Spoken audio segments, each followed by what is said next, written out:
The universe operates on principles we understand: physics, chemistry, the fundamental laws of cause and effect. But what happens when something defies every sensor, every theory, every rational explanation? When the impossible becomes reality, not through subspace anomalies or quantum fluctuations, but through the simple, undeniable presence of a man who should not exist? The USS Enterprise-D drifted through the Copernicus sector, charting spatial anomalies near the Federation Romulan neutral zone.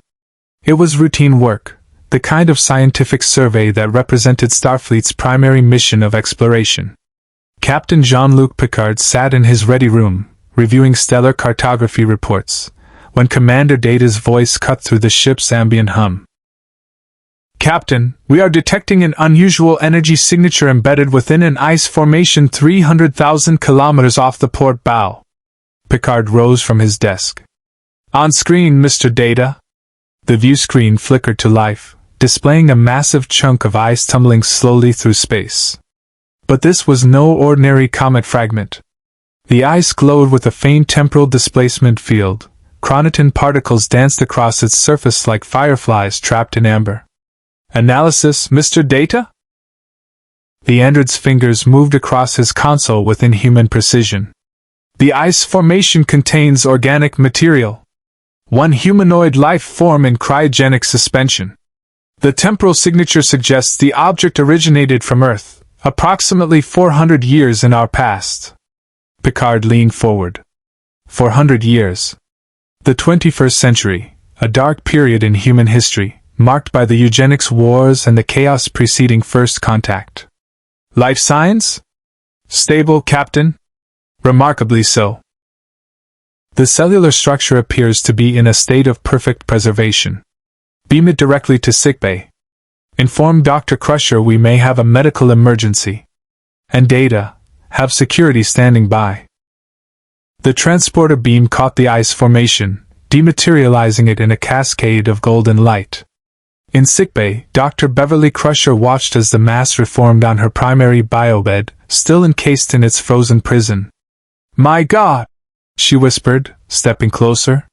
Through the translucent ice, she could make out a human form, a man, remarkably well preserved, wearing some kind of tactical uniform in red, white, and blue. Beside him, partially frozen in the ice, was a circular shield with a star at its center. "Beverly to bridge. Jean-Luc, you need to see this." Within minutes, Picard stood in sickbay alongside Commander William Riker, Lieutenant Worf, and Counselor Deanna Troi. The ice had been carefully thawed using controlled heat and medical transporters, revealing the man within. He was powerfully built, with the physique of a classical warrior statue. His uniform was unlike anything in Federation historical records, clearly military, but with a design aesthetic that spoke of symbolism rather than pure function. The shield lay beside him on the biobed, its surface impossibly pristine despite centuries of temporal displacement. "Vital signs are strengthening," Crusher reported, her tricorder humming. "His cellular structure is extraordinary. Enhanced muscle density, accelerated healing factors, neurological pathways that suggest significant cognitive enhancement. This man was genetically augmented." Worf's hand moved instinctively toward his phaser. "Khan Noonien Singh was from this era." "Not quite," Data corrected. "Khan's Botany Bay was launched in 1996. This individual's temporal signature places him in the mid-2040s, nearly 50 years later." "Whatever he is," Riker said, "he's waking up." The man's eyes snapped open, blue clear, immediately alert.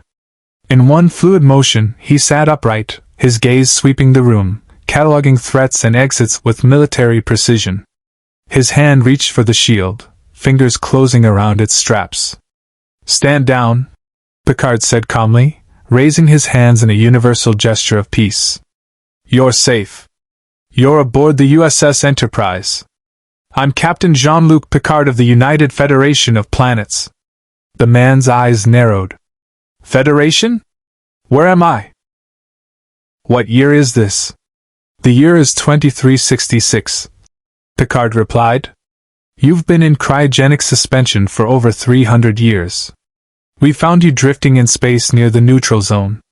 The man processed this information with unsettling speed. His posture remained defensive but controlled. My name is Steve Rogers. Captain, United States Army? He paused, and something painful flickered across his face. Though I suppose that doesn't mean much anymore. Troy stepped forward, her empathic senses fully engaged. I sense no deception, Captain. Only profound displacement and determination. The United States dissolved in 2079. Data offered helpfully. It was one of several nation-states that merged to form the United Earth Government following first contact with the Vulcans in 2063. Steve's jaw tightened. First contact? With an alien species, Picard explained. Mr. Rogers, the world you knew is gone. Humanity has evolved beyond national boundaries, beyond war, beyond the conflicts that defined your era. We are part of something greater now, an alliance of worlds dedicated to peaceful exploration and the betterment of all sentient life. Before Steve could respond, the sickbay doors hissed open. A figure materialized in a flash of white light, tall, imperious, wearing the flowing robes of an Elizabethan judge. His smile was equal parts amusement and malice. Q, Picard said, his voice heavy with resignation. Mon Capitaine! Q spread his arms theatrically. Aren't you going to thank me? I brought you a gift.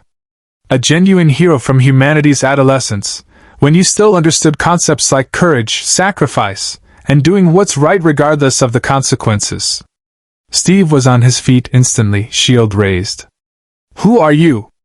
Q circled him like a predator examining prey. I am Q.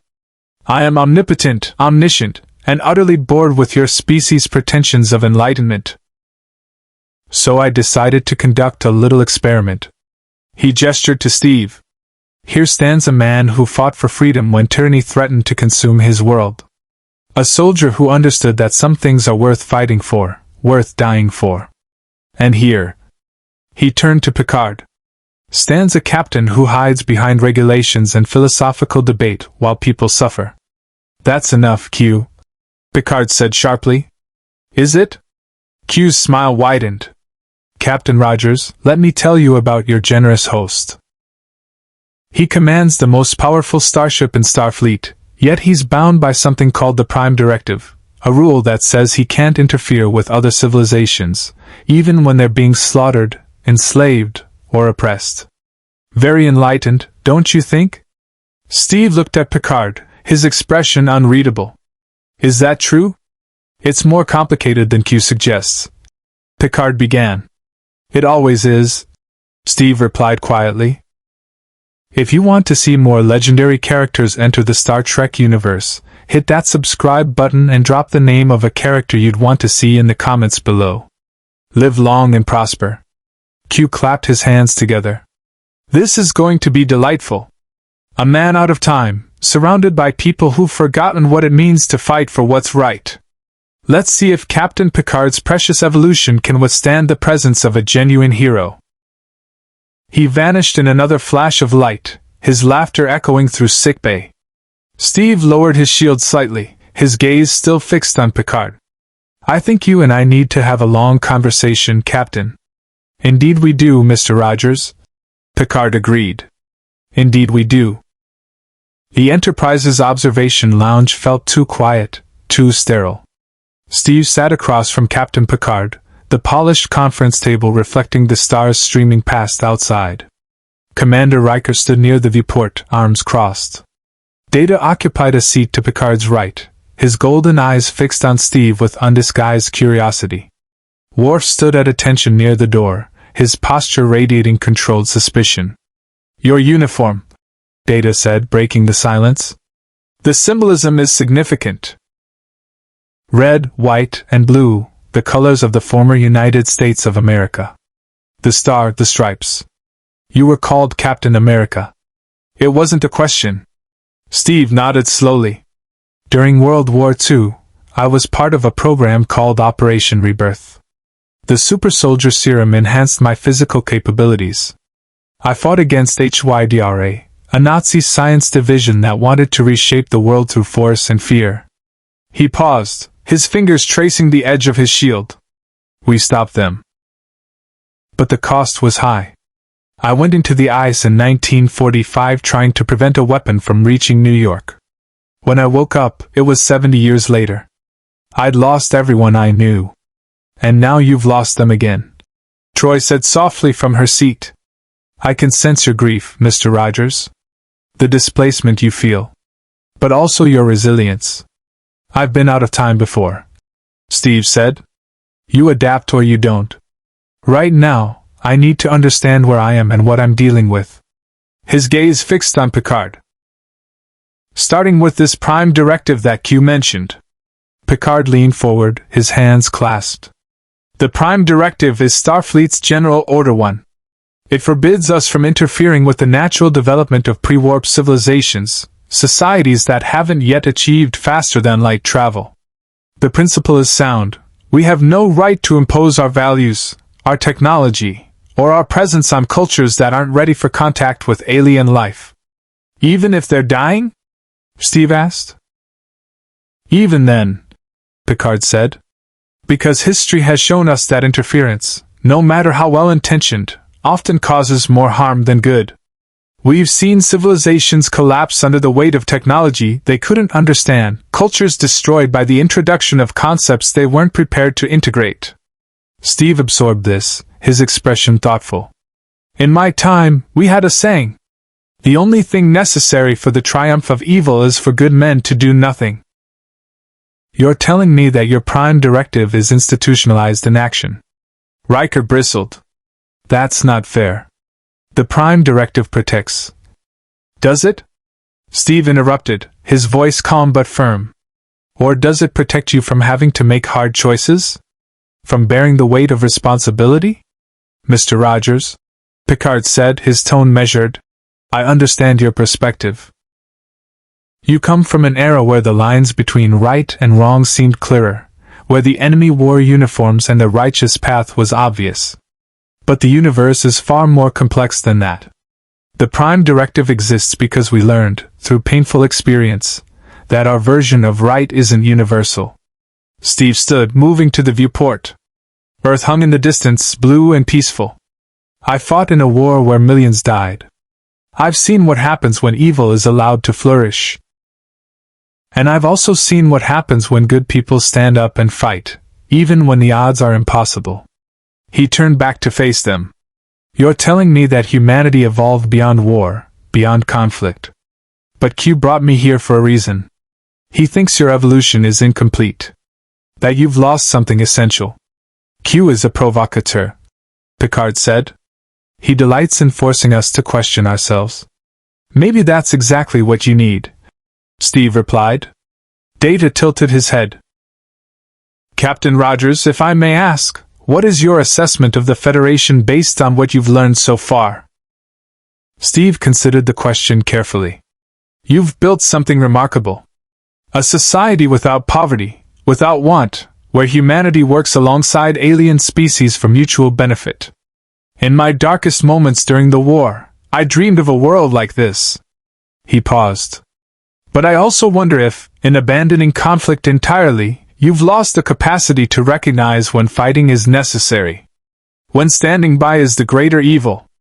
We fight when we must, Worf said, speaking for the first time. Starfleet has defended the Federation against the Borg, the Romulans, the Cardassians. We are not pacifists. But you wait, Steve said. You debate. You follow protocols while people suffer. Picard's voice hardened. We think before we act. That is not weakness, Mr. Rogers. That is wisdom. The tension in the room thickened.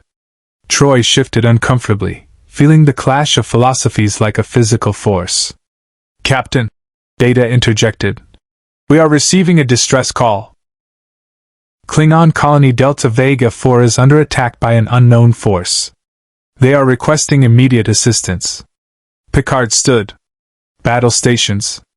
Mr. Worf, analyze the tactical situation. Number 1, you have the bridge. Mr. Rogers, you'll remain in your quarters under guard until we... No, Steve said firmly. "If you're heading into a fight, I'm going with you. I might be out of time, Captain, but I'm still a soldier. And soldiers don't sit on the sidelines when people need help." "You're not part of my crew," Picard said. "Then consider me a civilian consultant." Steve's expression was resolute. "You found me. You brought me aboard. Like it or not, I'm here. And I'm not going to stand by while people die if there's something I can do to help." Picard studied him for a long moment. He saw the determination, the absolute conviction that radiated from this man out of time.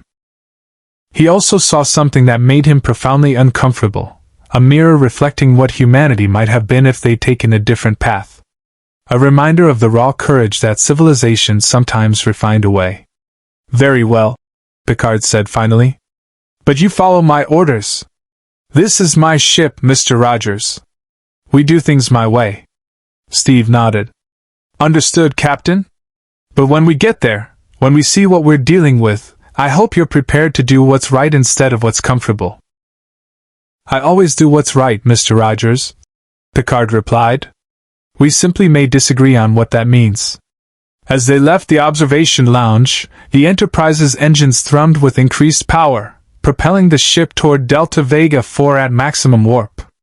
In the corridor, Steve walked beside Worf, his shield strapped to his back. "You are a warrior," Worf said. "It wasn't a question." "I'm a soldier," Steve corrected. "There's a difference." "What difference?" Steve glanced at the Klingon. "A warrior fights for glory. A soldier fights for the person standing next to him. For the people who can't fight for themselves." Worf's expression shifted, something that might have been respect.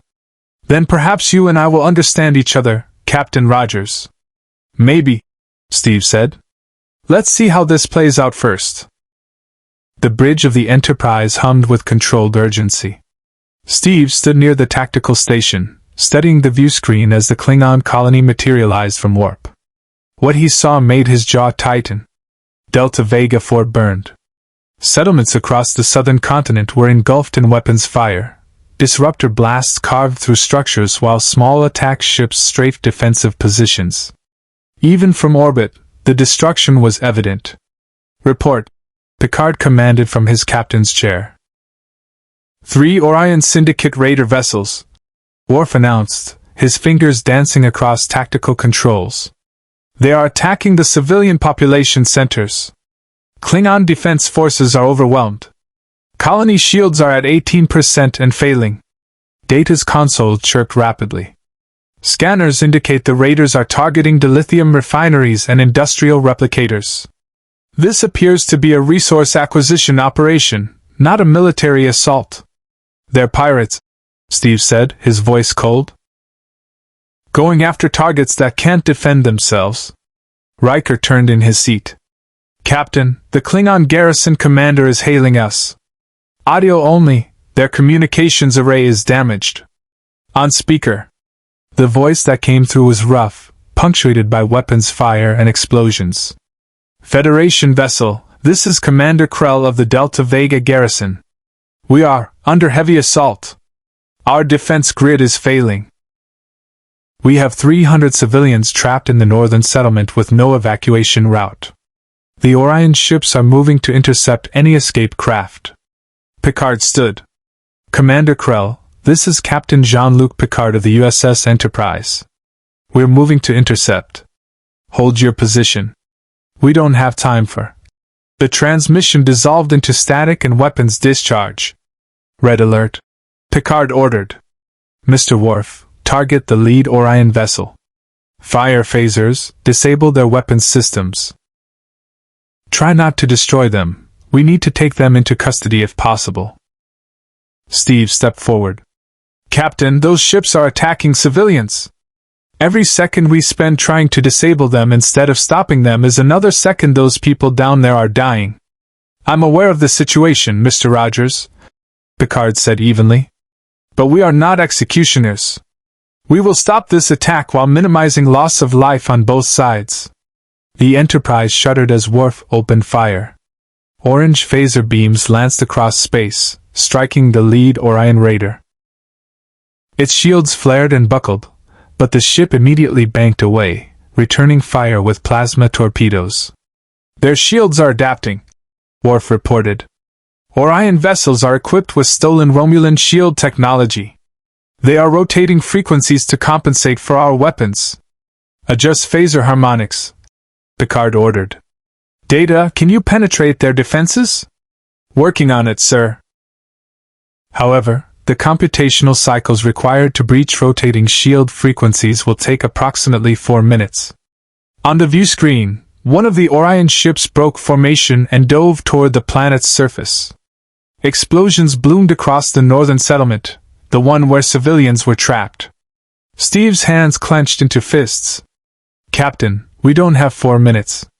I'm open to suggestions, Mr. Rogers, Picard said, his own frustration barely contained. Steve turned to Worf. Your transporter technology, how precise is it? We can transport objects and personnel with accuracy measured in centimeters, Worf replied. Can you beam me onto one of those ships? The bridge went silent. Riker stood. That's insane. Their shields are up, we can't transport through them. You said their shields are rotating to adapt to your weapons, Steve said. That means there are microsecond gaps when they cycle. If your technology is as advanced as you claim, you should be able to time a transport to slip through during a transition window. Data's head tilted. Theoretically possible, but extraordinarily dangerous. The margin for error is 0.003 seconds. If the transport is mistimed, you would be killed by shield harmonics or materialize inside solid matter. I've taken worse risks, Steve said. He looked at Picard. Let me do what I'm trained to do, Captain. Get me on that lead ship. I'll disable it from the inside while your crew works on the others. Picard's expression was unreadable. Every instinct told him this was reckless, that sending an untrained civilian, even an enhanced one, into active combat violated every Starfleet protocol. But he also recognized the tactical logic. And something else, the absolute confidence in Steve's eyes, the certainty of a man who had faced impossible odds before and prevailed. Mr. Worf, Picard said slowly, what's your assessment? Worf studied Steve with the appraising gaze of one warrior evaluating another. Captain Rogers is correct. A single infiltrator could disable critical systems faster than our weapons barrage. It is a sound tactical approach. He paused. It is also highly dangerous and unlikely to succeed. That's not a no, Steve said. An explosion rocked the view screen as another section of the Klingon colony collapsed under Orion fire. Picard made his decision. Mr. Worf, lock onto Captain Rogers. Prepare to transport him to the lead Orion vessel's engineering section the moment their shields cycle. Data, coordinate with Transporter Room 2. I want those timing calculations perfect. Aye, sir. Both officers responded. Steve moved toward the turbolift. I'll need a weapon. Something close range. Worf handed him a phaser. Type 2 hand phaser. The orange beam is set to stun. The red is set to kill. The intensity dial controls power output. He demonstrated the controls. Do not look directly at the beam discharge. Steve tested the weight, nodding approval. Not a Colt 1911, but it'll do. He secured it to his belt alongside his shield straps. Picard approached him. Mr. Rogers, if you're captured, the Orion Syndicate has no concept of mercy or prisoner rights. They will torture you for information about Federation technology and then sell you to the highest bidder. Wouldn't be the first time I've been captured, Steve replied. And I've never broken under interrogation. I won't start now. I'm not concerned about you breaking, Picard said quietly. I'm concerned about sending a man to his death. Steve met his gaze. Captain, every soldier faces death every time they step onto a battlefield. The question isn't whether you're willing to risk your life, it's whether the cause is worth dying for. 300 civilians trapped with no way out? That's worth the risk. Something passed between them in that moment, not agreement, but mutual respect. Picard extended his hand. Good luck, Captain Rogers. Steve shook it firmly. I'll see you when it's done. In the transporter room, Chief O'Brien looked up nervously as Steve stepped onto the pad. Sir, I've never attempted a transport this risky. The probability of success is… I don't need the odds, Chief. Steve interrupted gently. I just need you to do your best. O'Brien swallowed and nodded. Aye, sir. Good luck. The transporter beam caught Steve in a column of golden light. For a fraction of a second, he existed in a quantum state between two places, his molecules scattered across subspace. Then reality reasserted itself, and he materialized in darkness. Steve materialized in a cramped, dimly lit corridor that smelled of ozone and burnt plasma. The Orion ship's interior was a patchwork of stolen technology, Klingon power conduits welded to Romulan energy regulators, Federation isolinear chips jury-rigged into alien circuit boards. The deck plates vibrated with poorly synchronized engine harmonics. He moved immediately, muscle memory taking over. The shield came off his back, settling onto his left arm with practiced ease. The phaser filled his right hand. Footsteps echoed ahead, two figures, green-skinned and heavily armed, rushing toward the engineering section where he'd materialized. They didn't see him until it was too late. Steve's shield flew through the corridor in a perfect arc, striking the first Orion across the temple and ricocheting into the second's weapon arm. The phaser clattered to the deck. Before either could recover, Steve was on them. A spinning back kick dropped the first, while his elbow caught the second in the solar plexus. Both collapsed, unconscious. The shield returned to his hand as if pulled by magnetism. Vibranium. Even in this universe, the metal's properties remained absolute. Enterprise, this is Rogers, he said, tapping the communicator badge O'Brien had given him. I'm in. Picard's voice crackled through the comm channel. Acknowledged, Captain. Proceed to their bridge or engineering. Disable weapons systems if possible. Steve moved deeper into the ship, following the vibrations toward the main reactor. The corridor opened into engineering, a chaotic space where a dozen Orion crew members monitored stolen systems. At the center, a Nausicaan weapons officer coordinated firing solutions against the colony below. Torpedoes armed. The Nausicaan growled. Targeting northern settlement. The Klingon defensive positions will collapse with this strike. Steve stepped into the doorway. I don't think so. 12 heads turned. For a heartbeat, confusion reigned. Who was this human in the archaic uniform? Then the Nausicaan roared and drew a disruptor pistol. Steve's shield was already in motion. It struck the disruptor from the Nausicaaan's hand, bounced off a support beam, disabled two control panels, and returned to Steve's arm. The Orion scrambled for weapons, but Steve was already among them. He fought like a man from another era. No fancy martial arts, just brutal efficiency honed on battlefields where hesitation meant death. A jab to the throat dropped one Orion. A sweep kick took down two more. The phaser fired in controlled bursts, stunning targets with precision that would have impressed even Worf. The Nausicaan charged, all muscle and rage. Steve sidestepped, redirecting the momentum and slamming the alien face-first into a bulkhead. The Nausicaan crumpled. 30 seconds. 12 hostiles neutralized. Steve moved to the weapons console, studying the alien interface.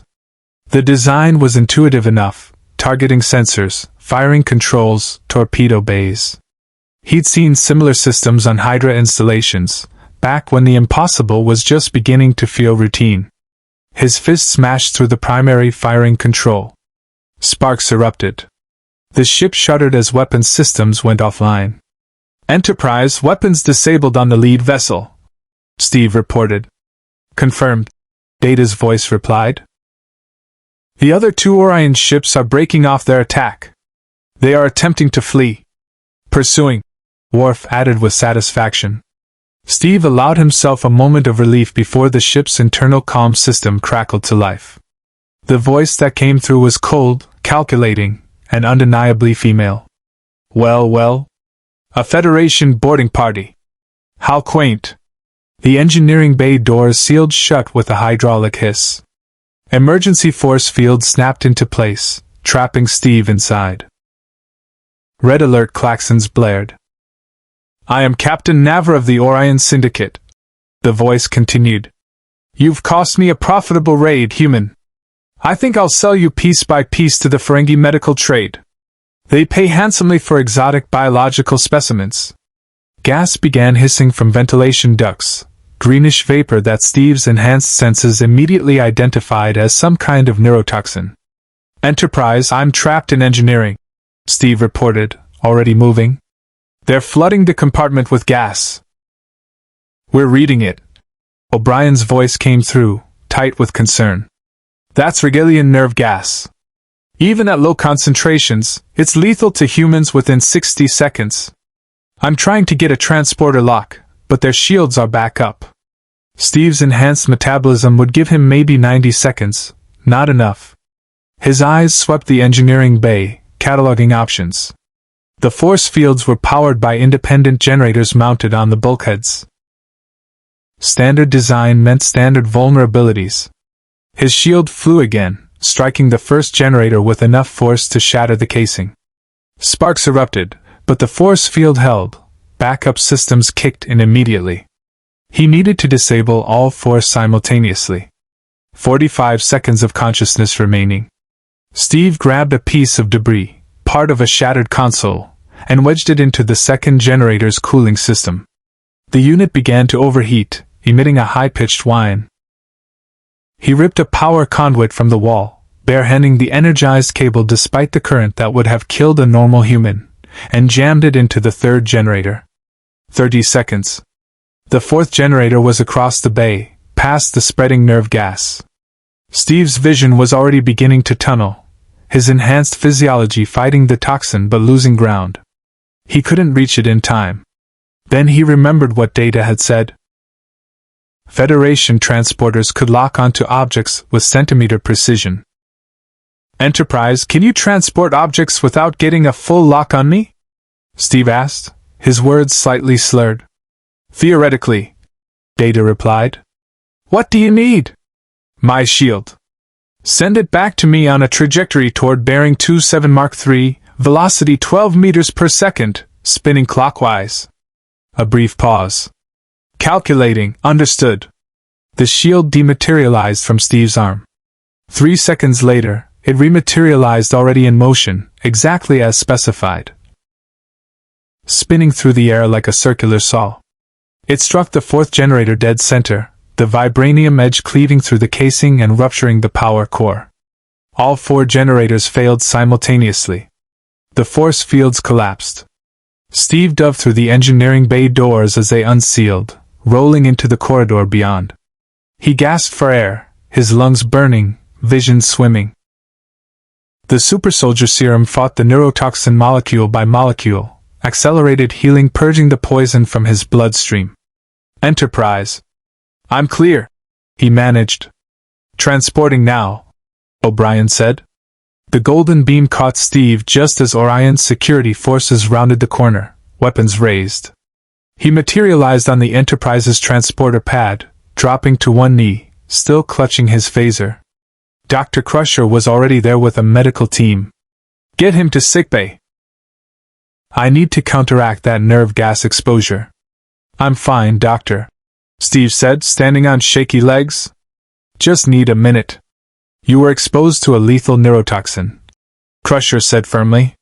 You're coming to sickbay even if I have to have Worf carry you. On the bridge, Picard watched as the two remaining Orion vessels fled at maximum impulse, their shields failing under the Enterprise's sustained phaser barrage. Mr. Worf, disable their engines. Prepare boarding parties to take them into custody. With pleasure, Captain, Worf replied. Riker stood, a slight smile on his face. I have to admit, that was impressive. Completely reckless, absolutely against every Starfleet protocol, but impressive. Picard's expression remained neutral, but something flickered in his eyes, grudging respect, perhaps, or concern about the precedent being set. Indeed, number one. Indeed. 3 hours later, Steve sat in Dr. Crusher's office, cleared for duty after a thorough examination that had left the chief medical officer equal parts impressed and disturbed by his physiology. The super-soldier serum had metabolized the Rigelian nerve gas faster than she'd thought possible, but not without cost. His cellular structures showed microscopic damage that would take days to fully repair, even with his enhanced healing. "You're lucky to be alive," she told him. "A normal human would have died in 20 seconds. I'm not a normal human, Doctor," Steve had replied quietly. Now he stood in the observation lounge with Picard, watching as Delta Vega 4 receded behind them. The Klingon colony was battered but intact. The civilians had been evacuated. The Orion raiders were secured in the Enterprise's brig, awaiting transfer to Starfleet authorities. "Commander Krell extended his gratitude," Picard said, hands clasped behind his back. "He also extended an invitation for you to visit the Klingon homeworld. Apparently, your actions today have earned you considerable respect among the warrior caste." Steve nodded but said nothing. Something was bothering him, a tension that Picard could sense. "You disapprove of how we handled the aftermath," Picard observed. "Those Orion ships attacked a civilian population," Steve said. "They were willing to massacre 300 innocents for dilithium and industrial equipment. Yet you're treating them like prisoners of war, giving them legal representation and due process. Because that is what they are entitled to under Federation law," Picard replied. "We are not barbarians, Mr. Rogers. We don't execute prisoners, no matter how heinous their crimes." "I'm not suggesting execution," Steve said. "But I watched your crew treat those pirates with more dignity than they showed their victims." One of them spat in Worf's face during transport to the brig. Worf did nothing. "Because Worf is a professional," Picard said. "He understands that discipline and restraint are what separate us from those we oppose." Steve turned from the viewport, his blue eyes searching Picard's face.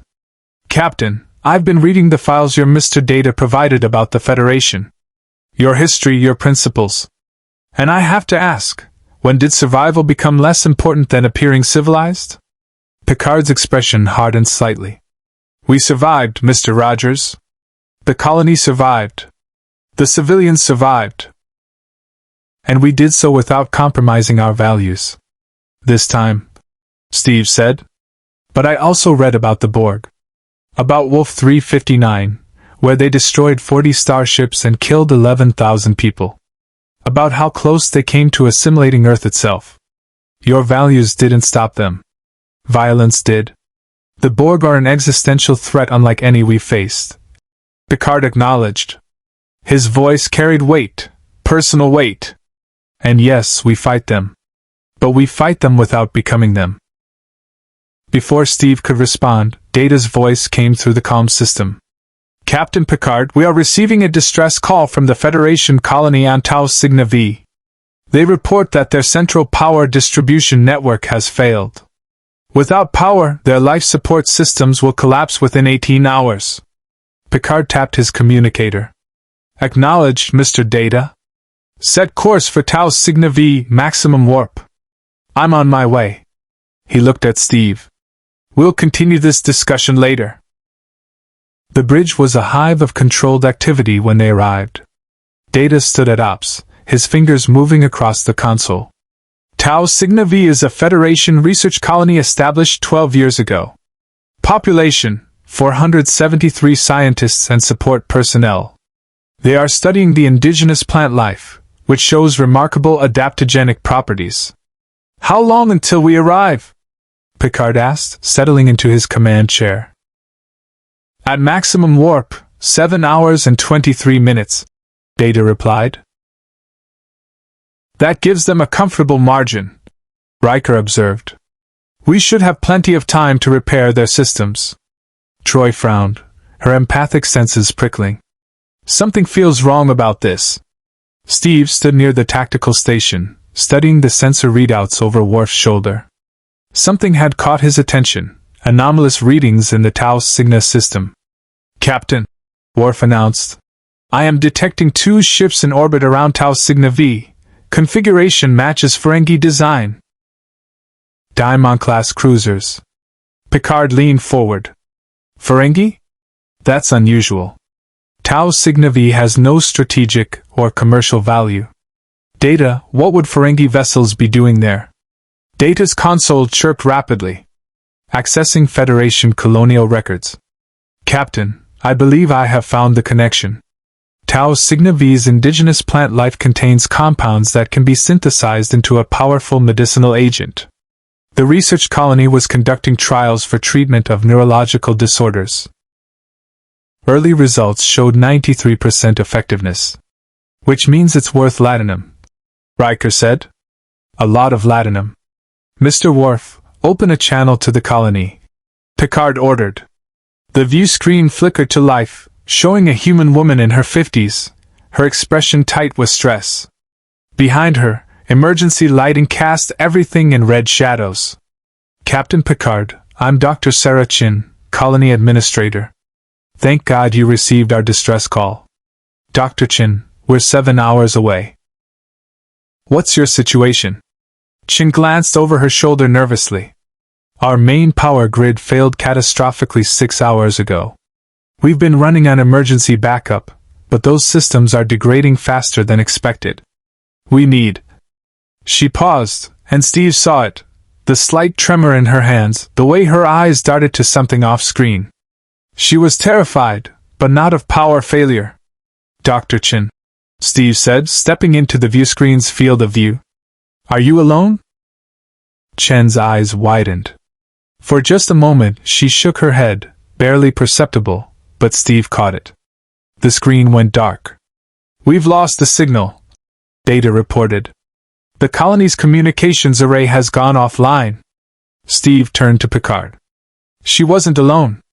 Someone was forcing her to make that call. The Ferengi, Worf growled. They sabotaged the colony's power systems to force them to call for help. They are waiting in ambush. Picard's jaw tightened. Mr. Data, can you confirm? Negative, Captain. However, the Ferengi vessels are holding position in a debris field on the far side of the planet, a tactically advantageous location for an ambush. The probability that this is coincidental is less than 2%. Riker stood. They're using the colony as bait. They wait for a Federation starship to arrive, disable it while we're focused on rescue operations, then strip it for technology and ransom the crew. A profitable enterprise, Data observed clinically.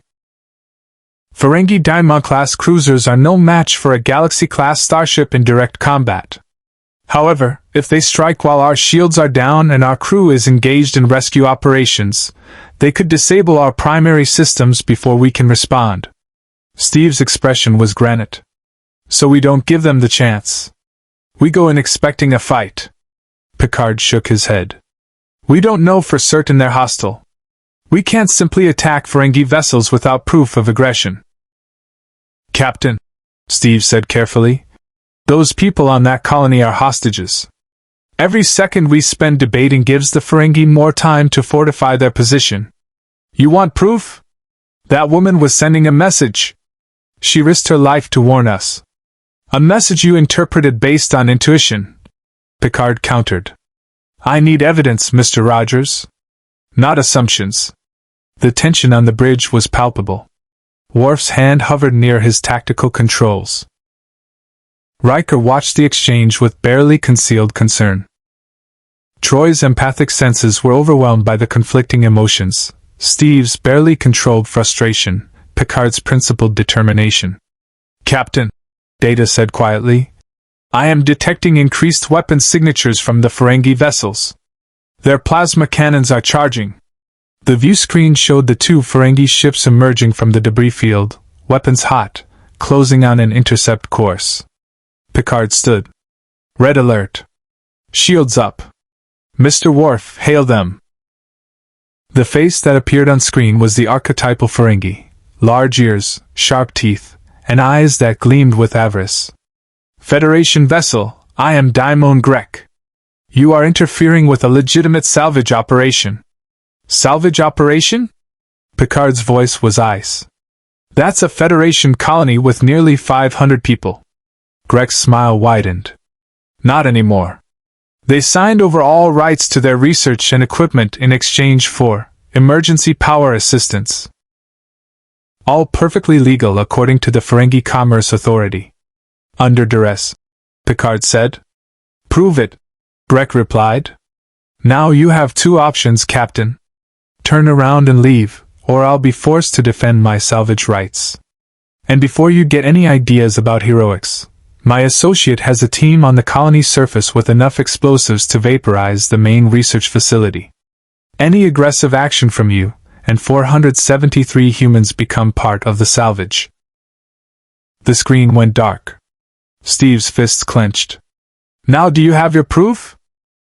The bridge of the Enterprise fell silent. Steve watched Picard's face, saw the micro-expressions that flickered across the captain's features. Anger, frustration, and something else, the weight of command, the burden of 473 lives hanging on his next decision. Options number 1, Picard said quietly. Riker stepped forward, his voice measured. We could negotiate. The Ferengi value profit above all else. If we offer them something more valuable than the colony's research, they might release the hostages. What could we possibly offer that's worth more than a medicinal compound with a 93% efficacy rate? Warfast, his tone skeptical. Nothing they'd accept. Steve interjected. Extortionists don't negotiate in good faith. They take what you offer and demand more. Give them an inch, they'll take a mile. Mr. Rogers raises a valid concern, Data said. Ferengi cultural precedents suggest that capitulation in hostage scenarios typically results in escalating demands. There is a 78% probability that any offer we make will be used as leverage for additional concessions. Picard paced to the view screen, staring at the two Ferengi vessels holding position between the Enterprise and the colony. We can't simply assault their ships. Not with explosives planted on the surface.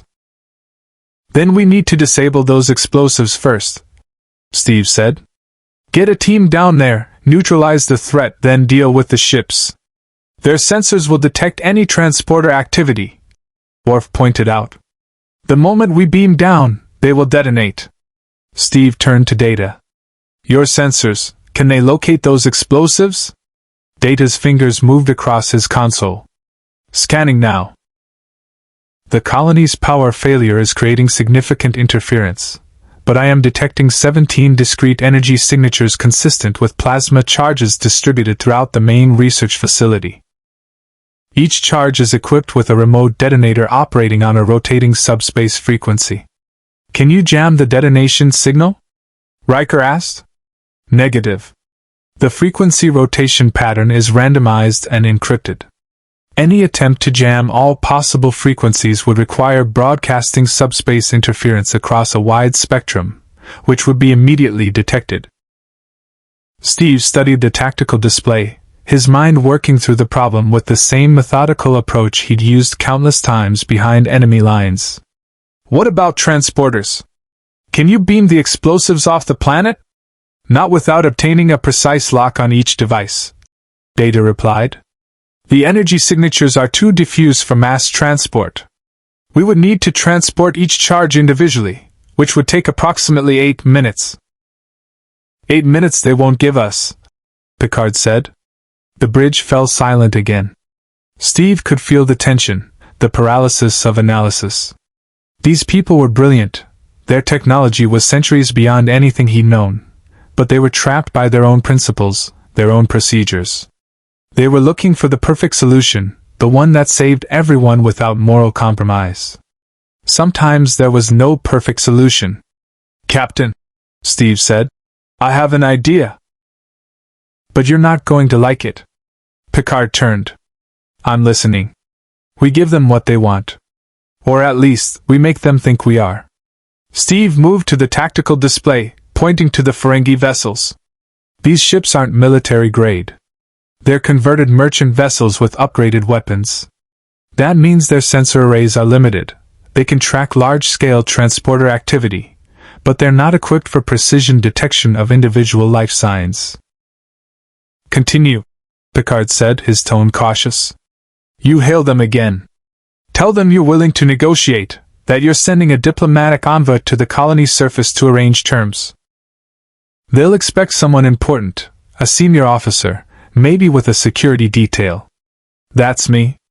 I go down alone, ostensibly to negotiate, but really to neutralize those explosives. Worf's expression darkened. They will be monitoring you. The moment you deviate from the negotiation, they will detonate.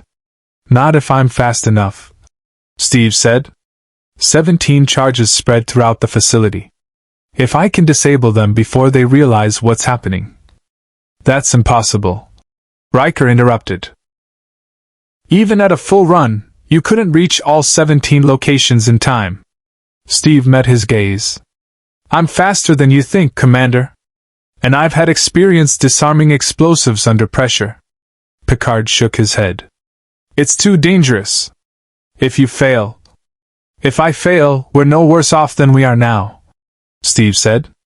But if I succeed, you can take those ships without worrying about retaliation against the hostages.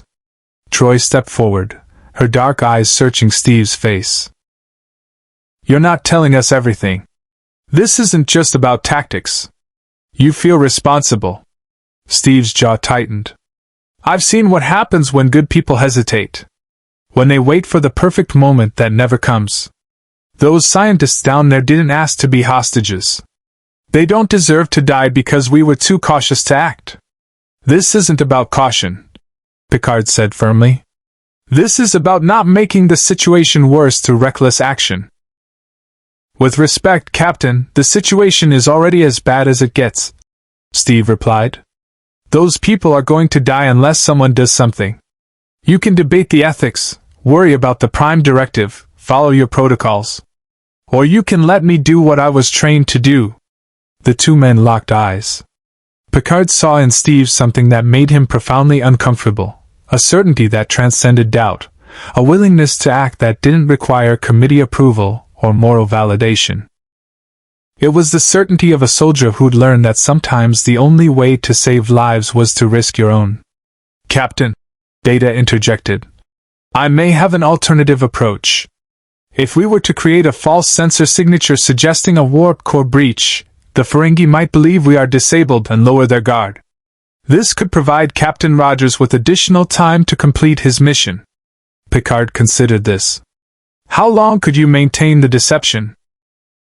Approximately 12 minutes before their sensors would penetrate the false readings, Data replied. 12 minutes, Steve said. I can work with that. Worf growled his disapproval. This plan requires too many variables to align perfectly. It is reckless. It's also our best option, Riker admitted reluctantly. The Ferengi are expecting us to either attack or negotiate. They won't be prepared for a surgical infiltration. Picard stood in silence for a long moment, the weight of command pressing down on him. Every instinct told him this was wrong, that sending a civilian, even an enhanced one, on a solo mission into hostile territory violated every principle he held dear. But he also recognized the tactical reality. Steve was right. Sometimes the only way to save lives was to risk them. Very well, Picard said finally. But with modifications. Mr. Worf, you'll provide Captain Rogers with detailed schematics of the research facility. Data, coordinate with Dr. Crusher. I want a complete biometric lock on Captain Rogers at all times. If his life signs falter, we beam him out immediately, consequences be damned. Understood. Data replied. Steve nodded. Thank you, Captain. Don't thank me yet, Picard said. Mr. Worf, hailed the Ferengi. Tell them we're prepared to negotiate terms. He turned to Steve. You have 12 minutes, Captain Rogers. Make them count. I will, Steve said. He headed toward the turbolift, then paused. Captain, when I disable those charges, those Ferengi ships are going to realize what happened. They'll either run or fight. Either way, you need to be ready to act without hesitation. I understand, Picard said. Do you?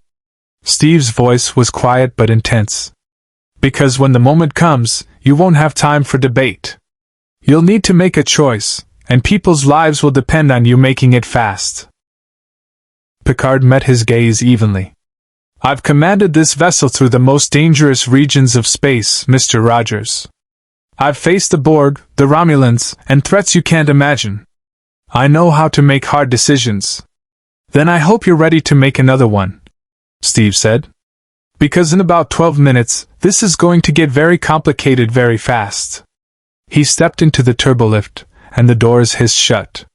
Riker moved to stand beside Picard. He's right, you know. About the Ferengi. The moment those explosives are disabled, they're going to panic. I know, Picard said quietly. Which is why we need to be ready for anything. On the view screen, the two Ferengi ships continued their holding pattern, weapons charged, sensors sweeping the Enterprise for any sign of deception. In the transporter room, Steve materialized in a shimmer of golden light, already moving, already focused on the mission ahead. 12 minutes to save 473 lives. The clock was ticking. Steve materialized in the darkened corridors of the Tau Cygna V research facility. Emergency lighting cast everything in crimson shadows. The air was stale, recycled too many times through failing life support systems. He could hear the hum of emergency generators struggling to maintain minimal power, the distant sound of frightened voices, and, his enhanced hearing picking up details ordinary humans would miss, the faint electronic pulse of armed plasma charges. 17 bombs. 12 minutes. His communicator chirped softly. Data's voice came through, barely above a whisper. Captain Rogers, I am transmitting facility schematics to your tricorder. The first explosive device is located 32 meters ahead, in the main laboratory. Steve moved silently through the corridor, his footsteps making no sound. Years of operating behind enemy lines had taught him how to become a ghost. The tricorder data had provided showed the facility's layout in 3 dimensions. A network of laboratories, living quarters, and research stations spreading across 3 levels. He rounded a corner and froze. 2 Ferengi stood guard outside the main laboratory, armed with energy whips and disruptor pistols. Between them and Steve stood Dr. Chen and a dozen other scientists, huddled together under guard. Steve pressed himself against the wall, analyzing the situation. The Ferengi were distracted, arguing in their native language about profit shares. The scientists looked exhausted, terrified. One of them, a young man barely out of his 20s, was trying to comfort a crying child. A child. The Ferengi had children at gunpoint. The rage that surged through Steve was white-hot and instantly controlled. Anger was a tool. Properly directed, it could fuel action. Misdirected, it got people killed. He set the phaser to heavy stun, aimed carefully, and fired twice in rapid succession. Both Ferengi dropped before they could react. The scientists gasped, stumbling backward. Quiet, Steve whispered urgently, moving into the open. I'm from the Enterprise. We're getting you out of here, but I need you to stay calm and stay silent. Understand? Dr. Chen stepped forward, recognition flashing in her eyes. You're the one who caught my warning. You did well, Doctor, Steve said. He tapped his communicator. Enterprise, I've secured the first group of hostages. 13 individuals, including 1 child. Can you beam them directly to the ship? Negative, Data replied. The Ferengi are actively scanning for transport signatures. Any large-scale beaming would trigger immediate detection. Steve cursed under his breath. Then they stay here. Doctor, take your people to the lower levels. Find somewhere defensible and barricade yourselves in. Don't come out until you hear from me or from the Enterprise. Clear? Chen nodded. The hydroponics bay. It's reinforced and has independent life support. Go. Now. The scientists moved quickly, helping each other through the darkened corridors. Steve watched them disappear, then turned his attention to the laboratory. Inside, mounted to a support column, was the first plasma charge, a cylindrical device covered in Ferengi script, its display counting down. Not in time, but in detonation readiness. The moment the remote signal was sent, it would explode. Steve studied the device carefully. Ferengi technology was crude compared to Federation standards, but effective. The detonator was hardwired into the explosive compound, protected by a tamper-resistant casing. Forcing it open would trigger the charge. Cutting the power would trigger a failsafe. The only way to disable it was to interrupt the receiver frequency without alerting the control unit. He pulled a tool from his belt, something Data had given him, a Starfleet engineering scanner with modifications. Steve had no formal training with 24th century technology, but he'd learned to improvise with alien equipment before. The scanner showed the device's frequency pattern, rotating through thousands of variations per second. Data, Steve whispered into his communicator. I'm looking at the first charge. I need to disable the receiver without triggering the tamper detection. How do I do that? One moment. A pause. The receiver operates on a rotating subspace frequency. If you can introduce a harmonic interference pattern at exactly the right moment during the rotation cycle, the receiver will interpret it as a signal dropout and enter standby mode rather than detonation protocol. In English, Data? Apologies. Use the scanner subspace emitter. When the display shows a blue indicator, press the activation control. You will have a 0.4-second window. Steve watched the scanner's display. The frequency pattern was a blur of numbers, cycling impossibly fast. Then, a blue flash. His finger pressed the control. The plasma charges display flickered and went dark. Standby mode. 1 down, Steve muttered. 16 to go. 10 minutes remaining. He moved through the facility like a wraith, following Data's guidance through the labyrinth of corridors. The second charge was in a storage bay. The third in a residential quarter. The fourth in the main power junction. Each time, the same precise timing, the same razor-thin margin for error. By the seventh charge, he developed a rhythm. By the 10th, muscle memory had taken over, his enhanced reflexes compensating for the impossible timing requirements. Then everything went wrong.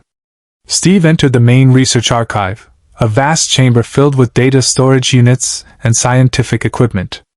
The 11th charge was mounted to the central computer core. But standing beside it, monitoring a handheld device, was a Ferengi in an elaborate costume that marked him as someone important. The Ferengi looked up. His eyes widened. Intruder!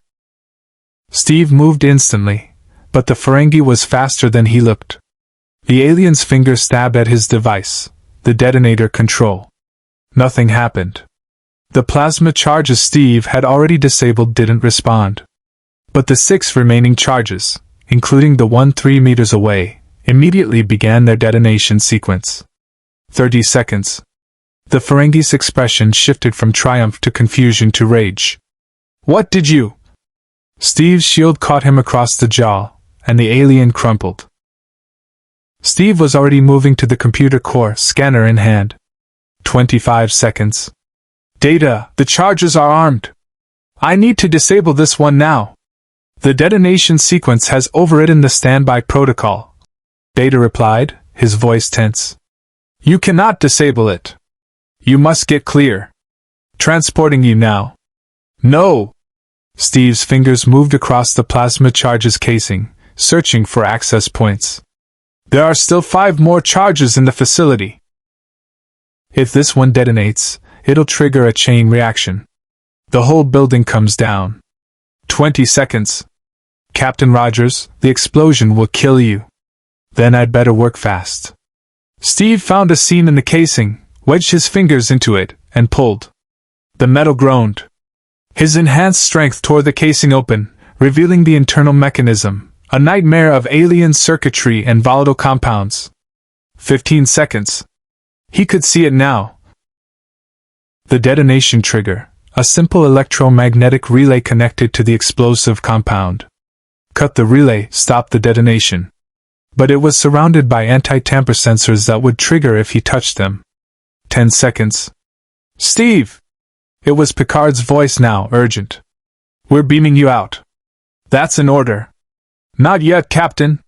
Steve's eyes swept the mechanism, his tactical mind processing possibilities. The anti-tamper sensors operated on proximity detection. But vibranium was unique. It absorbed vibrations, kinetic energy, even some forms of radiation. If he could use his shield to block the sensors while reaching the relay. 7 seconds. He positioned the shield between himself and the sensors, angling it precisely. His other hand reached past it, fingers extending toward the relay. The sensors didn't trigger. The vibranium absorbed their detection field. 5 seconds. His fingers closed around the relay. He pulled. The component resisted, held in place by magnetic clamps. 3 seconds. Steve's enhanced muscles flexed. The relay tore free in a shower of sparks. The detonation display froze at 2 seconds and went dark. Silence. Steve allowed himself one breath, then tapped his communicator. Charge disabled. Moving to the next location. On the Enterprise bridge, Picard exhaled slowly. Riker's knuckles were white where he gripped his chair. Even Data looked relieved, if an android could look relieved. "Remarkable," Data observed. "The probability of successfully disabling an armed plasma charge manually was less than 3%. He's full of surprises," Riker muttered. Steve moved through the facility with renewed urgency. 8 minutes had elapsed. 4 minutes remained. 5 charges left. The 12th and 13th were in adjacent laboratories, disabled within 90 seconds. The 14th was in a maintenance shaft, 2 minutes of careful work in cramped quarters. The 15th was in the Children's Education Center. Steve paused at the doorway, seeing the small desks, the colorful educational displays designed to make learning fun. The Ferengi had been willing to kill children for profit. 90 seconds remaining. He disabled the charge in 45 seconds, his hands steady, his focus absolute. The 16th was in the cafeteria. 60 seconds. The 17th and final charge was in the facility's central hub. The main gathering area where scientists would have assembled for announcements and social events. Steve approached it carefully, scanner ready. 30 seconds remaining. His communicator chirped. Worf's voice, tight with tension. "Captain Rogers, the Ferengi have detected that the charges are being disabled. They are demanding to speak with Captain Picard immediately. They are threatening to destroy the Enterprise if we do not comply." Steve's fingers moved across the scanner, finding the frequency pattern. "Tell them Captain Picard is considering their terms. They will not accept delays much longer," Worf warned. 20 seconds. The blue indicator flashed. Steve pressed the control. The final charge went into standby mode. "All charges disabled," Steve reported. "Hostages are secure. Enterprise, you are clear to engage." Picard's voice came through, calm and controlled. "Acknowledged, Captain Rogers." "Well done. Stand by for transport." "Negative, Captain. I'm not finished here. There are still Ferengi in the facility. I'm taking them into custody." A pause. Then, "Proceed." "But Steve, don't take unnecessary risks." Steve almost smiled. The captain had called him by his first name. That was progress. He moved through the corridors, systematically locating and stunning the remaining Ferengi guards. Most were focused on monitoring the hostages they'd herded into central locations, completely unaware that their leverage had just evaporated. By the time the Enterprise's security teams beamed down, Steve had secured 11 Ferengi and reunited over 300 scientists in the hydroponics bay. Above, in orbit, Picard stood and straightened his uniform. "Mr. Worf, hail the Ferengi vessels." Daimon Grek's face appeared on screen, his expression shifting rapidly as he processed the tactical situation. "Your explosives have been neutralized," Picard said, his voice cold as vacuum. "Your personnel on the surface are in our custody. You have precisely one opportunity to surrender peacefully. Lower your shields, Power down your weapons, and prepare to be boarded. Or I will disable your vessels by force and take you into custody anyway. Your choice, Daimon. Greg's face twisted with rage and calculation. Then, slowly, greed gave way to survival instinct. We surrender. The Enterprise's forward lounge was filled with tension thick enough to cut. Steve stood at the viewport, watching as Starfleet security personnel transferred the last of the Ferengi prisoners to a transport vessel bound for the nearest starbase. The rescued scientists from Tau Cygni V had already been relocated to a sister colony, their research secured, their lives intact. Mission accomplished. But the victory felt hollow. Behind him, Captain Picard sat with a pad in hand, reviewing the incident reports. The silence between them had stretched for several minutes, not hostile, but weighted with unspoken thoughts.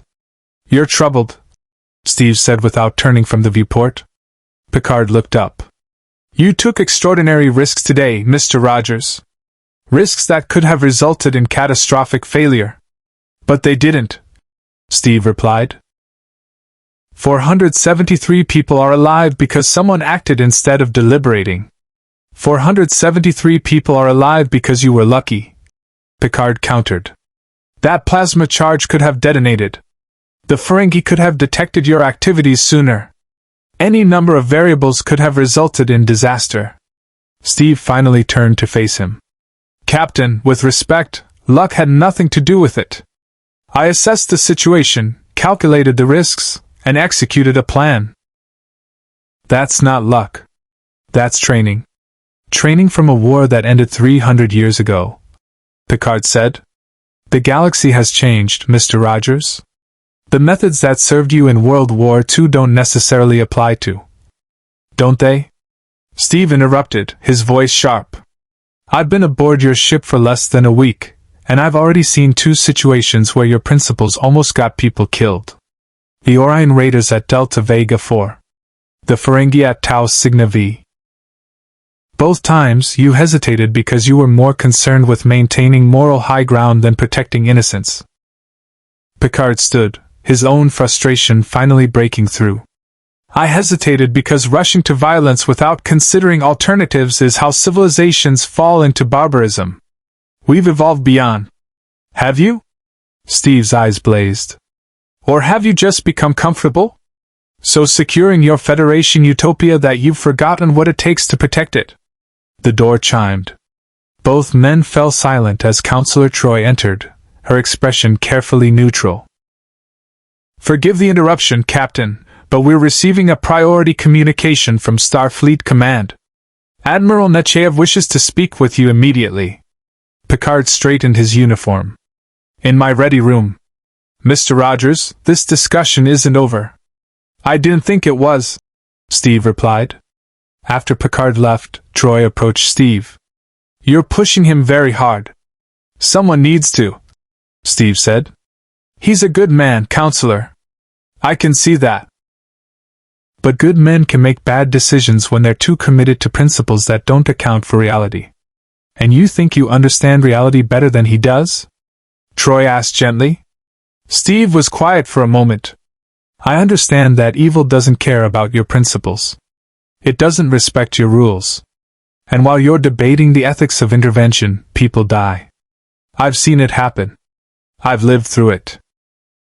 The Federation has survived for over 200 years precisely because we don't abandon our principles, Troi said.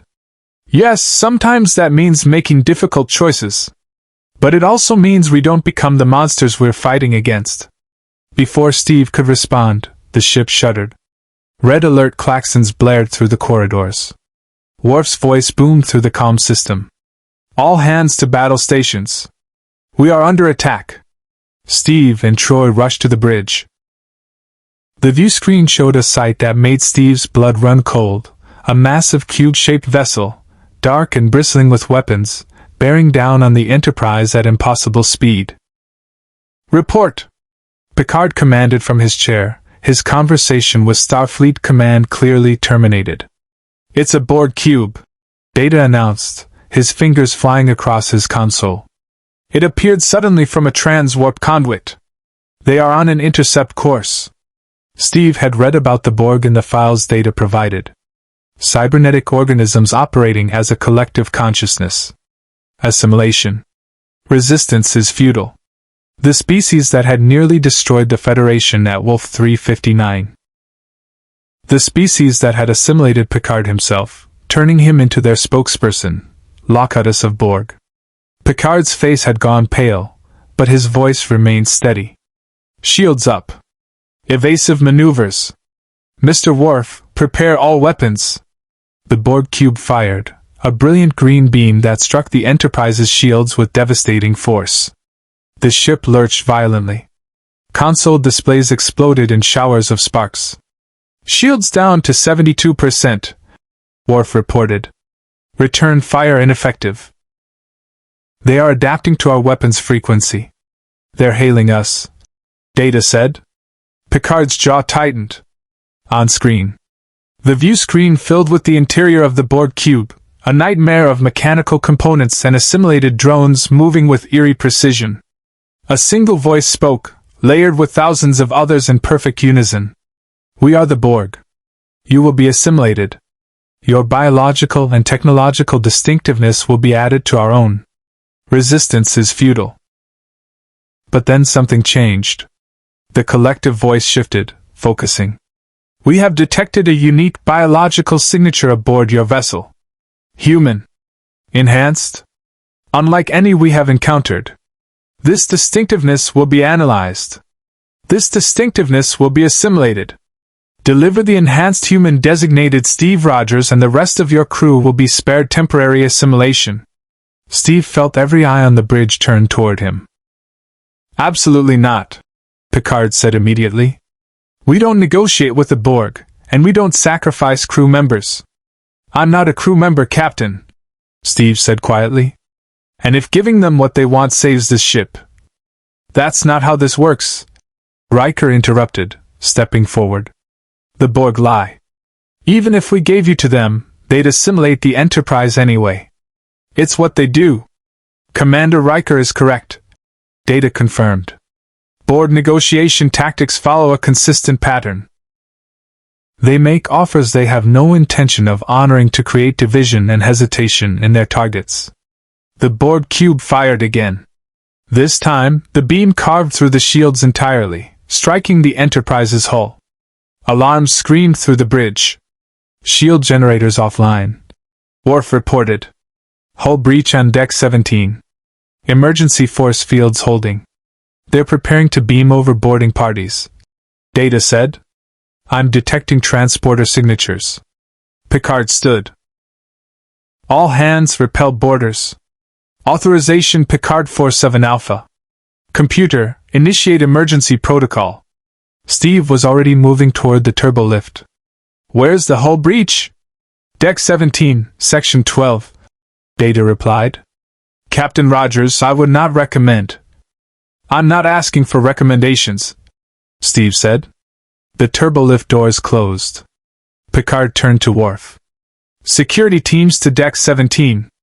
Do not let the Borg reach critical systems. Aye, sir. Worf moved to coordinate, but Picard saw the doubt in his eyes. They both knew the truth. Security teams couldn't stop the Borg. Nothing could stop the Borg. Except, perhaps, the impossible. On Deck 17, Steve materialized into chaos. The hull breach had torn a 3-meter gap in the corridor wall, sealed now by emergency force fields that flickered with instability. Through the transparent energy barrier, he could see the Borg cube, so close he could make out individual drones on its surface. Then they began beaming through. The first Borg drone materialized in a shimmer of green light, a nightmare fusion of flesh and machine. Its skin was pallid, half its face replaced with cybernetic implants. A mechanical arm ending in a cutting laser extended where a human hand should have been. Its remaining eye fixed on Steve with inhuman focus. We are the Borg. You will be assimilated. Resistance is... Steve's shield struck the drone in the chest, sending it crashing into the bulkhead.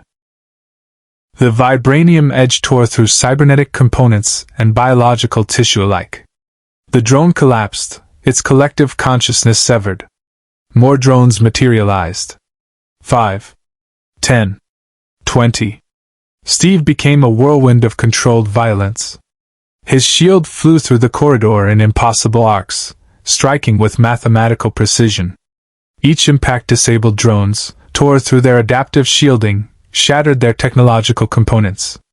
The Borg's greatest advantage, their ability to adapt to weapons, meant nothing against a weapon they'd never encountered, made from a metal that existed in another universe entirely. But there were too many. For every drone Steve disabled, 2 more beamed in. A mechanical arm seized his shoulder. Steve spun, delivering an elbow strike that shattered the drone's cranial implants, but another grabbed him from behind. Assimilation tubules, microscopic tubes designed to inject Borg nanoprobes, extended toward his neck. Steve's enhanced reflexes saved him. He dropped his weight, twisted, and threw the drone over his shoulder. The tubules missed by millimeters. "Enterprise, I could use some help down here," Steve shouted into his communicator. Worf's voice came through strained. "Security teams are engaged on decks 12 and 15. The Borg are attacking multiple entry points. We cannot reach you." A drone's laser cut across Steve's arm, burning through the fabric of his uniform. Pain flared, white-hot and immediate, but his healing factor was already working, cellular regeneration accelerating. Another drone lunged. Steve caught it with his shield, using the creature's momentum to drive it into 2 others. All 3 collapsed in a tangle of failing cybernetics. "Captain Rogers," Data's voice came through the comm. "I am reading 37 Borg drones on deck 17. Current projection suggests you will be overwhelmed in 43 seconds. Not helping Data. Steve grunted, ducking under a laser beam and delivering a shield strike that decapitated a drone's mechanical appendages. On the bridge, Picard watched the tactical display, seeing Steve's biosignature surrounded by Borg contacts. The super soldier was holding them off, impossibly, incredibly, but it couldn't last. "Captain," Riker said urgently, "we need to get him out of there." "Transport is not possible," Data reported.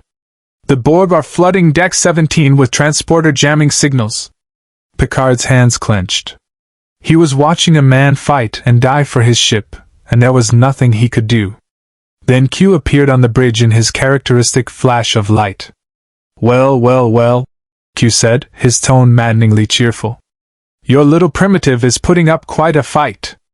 But even he can't stop the Borg forever. Such a shame. I was so looking forward to seeing how this experiment turned out." "Q," Picard said through gritted teeth, "if you have any shred of decency, any respect for life at all, help him." Q's smile widened. "And rob you of this valuable learning experience? Where would be the fun in that?" On deck 17, Steve's back hit the wall. Drones surrounded him on 3 sides. His uniform was torn and scorched. Blood ran from a dozen wounds. But his eyes remained clear, focused, determined. One drone stepped forward, its mechanical voice emotionless. "Resistance is futile. You will be assimilated." Steve raised his shield, muscles tensing for one final stand. "I can do this all day." The Borg drones advanced in perfect synchronization, a wall of mechanical inevitability. Steve's enhanced mind calculated trajectories, weak points, probabilities. 23 drones. 3 seconds until contact. No reinforcements. No escape route. He'd faced worse odds before. Hadn't he? His shield flew in a desperate arc, carving through the first wave of drones. But even as they fell, their adaptive algorithms were processing, analyzing, compensating. The next wave raised their personal shields, and Steve's shield bounced off harmlessly. They'd adapted. A mechanical hand seized his throat, lifting him off the ground. Assimilation tubules extended toward his neck. Steve's fingers found the drone's optical implant and crushed it, tearing the component free. The drone's grip loosened, and he dropped, rolling clear. But there was nowhere left to roll. On the bridge, Q watched with theatrical interest. "Any moment now," he said conversationally. The nanoprobes will enter his bloodstream, begin converting his cells. I wonder if that super soldier serum will provide any resistance? Or will it simply make his assimilated form more robust? Picard ignored him. Data, what if we overloaded the EPS conduits on Deck 17? The feedback pulse might disable the Borg long enough to. It would also kill Captain Rogers, Data said quietly. There has to be something. Riker slammed his fist on the console. Troy's voice was barely a whisper. He's not afraid. Even now. I can sense his determination, his absolute refusal to give up. How touching, Q said. Too bad determination can't stop nanoprobes. A Borg drone grabbed Steve from behind. Another from the front. Their mechanical strength was absolute, irresistible. Assimilation tubules pierced the skin of his neck. Steve felt it. The cold invasion of foreign technology entering his bloodstream. Nanoprobes, billions of them, designed to rewrite his cellular structure at the molecular level. To turn him into one of them. But something was wrong. The super soldier serum in Steve's blood, the formula that had transformed him from a sickly young man into the peak of human potential, wasn't human anymore. It had fundamentally altered his cellular structure, enhanced his immune system to superhuman levels, created biological pathways that didn't exist in normal human physiology. And those pathways were fighting back.